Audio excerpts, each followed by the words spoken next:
tenemos varias especies endémicas, pero pues las más representativas y las que podemos observar: la tingua pico rojo, tingua moteada, tenemos cucarachero de pantano, una de las especies en vía de extinción. También tenemos garza granjera, que aunque fue una especie migratoria, llegó y se acopló digamos, a la situación del humedal y hoy en día hace parte de él.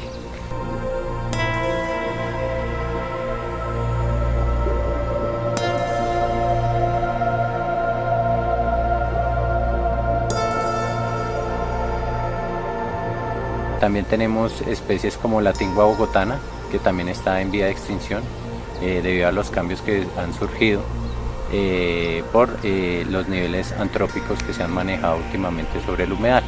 Digamos, el crecimiento industrial, el crecimiento digamos, de los cultivos de flores, que generan en su gran mayoría escorrentía de fertilizantes químicos que me impiden la formación o el manejo adecuado del ecosistema del humedal.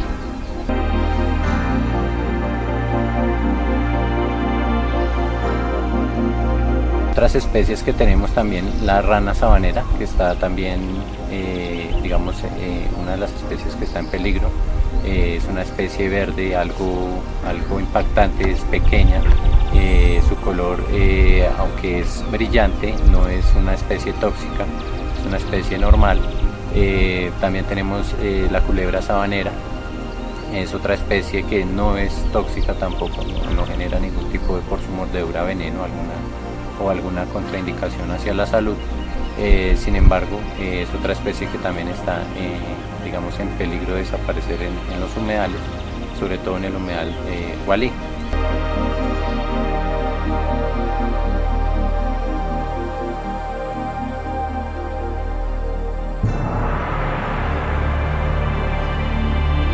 Otra especie que anteriormente la veíamos mucho, pero pues por la caza y por la contaminación que viene sufriendo el humedal, es el curí. ¿Sí? Tenemos curí de color café, casi parecido a los conejos, aunque no tienen las orejas largas. Y pues otra variedad de especies, también tenemos especies de tipo migratorio, ¿sí? Que han llegado desde, digamos, desde el sur de Sudamérica, ¿sí? Desde el norte de América también. Tenemos el pato canadiense, el alcaraván, tenemos el ibis pico de oso, más conocida como garza negra, ¿sí? Y también hemos encontrado algunas especies, digamos, que no se habían observado continuamente, como el canario bogotano, ¿sí? Y pues una especie también endémica de acá, que es la monjita o monjita sabanera.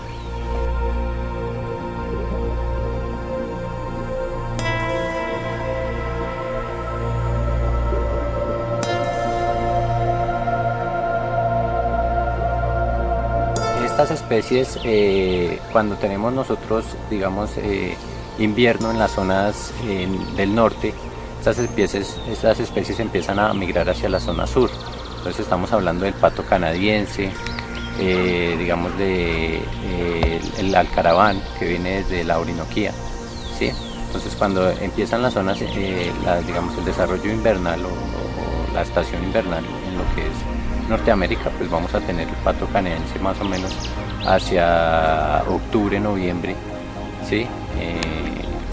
Octubre, noviembre, diciembre en el humedal Gualí.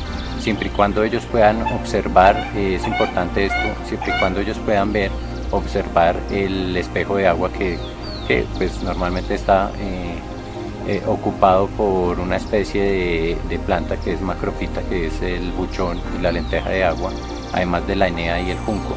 Entonces no permiten que estas especies lleguen a la zona del humedal Gualí.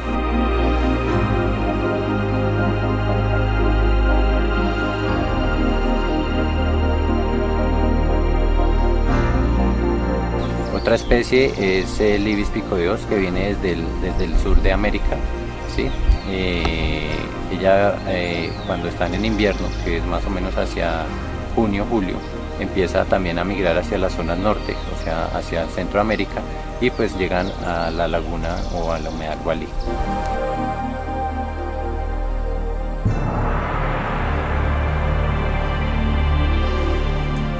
Importante para recuperar la especie, bueno, una de las más importantes es no permitir el ingreso de otras especies invasoras.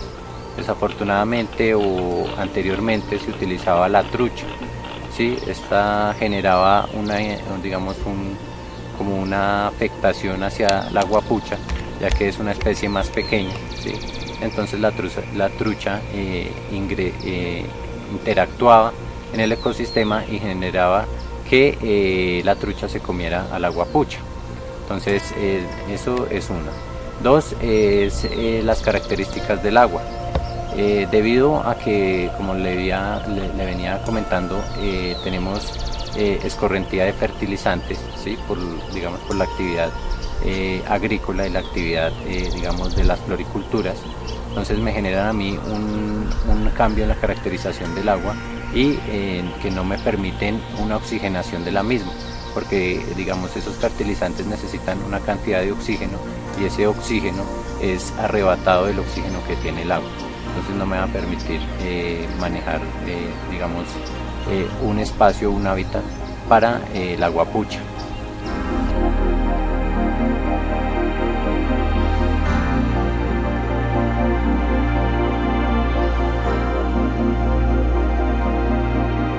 Si yo elimino una especie total de un ecosistema, puede que otra especie crezca potencialmente y me genere problemáticas en el mismo ecosistema. Tenemos ejemplos en los Estados Unidos, sobre todo en la zona norte, en el parque de Yellowstone, donde por cuestiones humanas desaparecieron los lobos, ¿sí? Y empezaron a crecer lo que eran los cervatillos, ¿sí? Al haber el crecimiento de los cervatillos, ellos empezaron a acabar con la cobertura vegetal, empezaron a verse problemas de erosión y por ende hubo una problemática en el suministro de alimentos en esa zona de los Estados Unidos.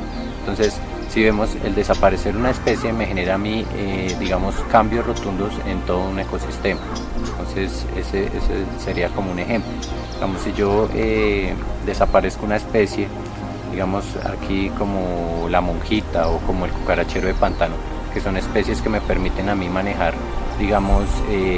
son especies que se alimentan de insectos y también me permiten a mí manejar la proliferación y el crecimiento de plantas. Me va a generar que a futuro no haya una especie que me riegue las semillas para las plantas. Entonces me va a generar que no haya crecimiento de otro tipo de árboles, arbustos. Además de eso, también me va a generar que insectos empiecen a crecer abundantemente y me generen problemáticas en mis cultivos, me generen problemáticas de tipo sanitario. Importante también ver que un ecosistema tan frágil como lo son los humedales me pueden generar a mí problemáticas de grande envergadura, como es el calentamiento global, ¿sí? Ya que es un sumidero de dióxido de carbono y me permite que esa cantidad de dióxido de carbono que estamos generando cada día por nuestras actividades normales, tan solo con nuestra respiración generamos dióxido de carbono, pero las industrias, nuestros automóviles, el transporte de nuestra mercancía, eso está generando gran cantidad del mismo. Entonces es importante tener en cuenta que estos ecosistemas son abrasivos a ese dióxido de carbono y nos generan a nosotros oxígeno y un ambiente sano para nosotros y lógicamente para nuestra recreación pasiva.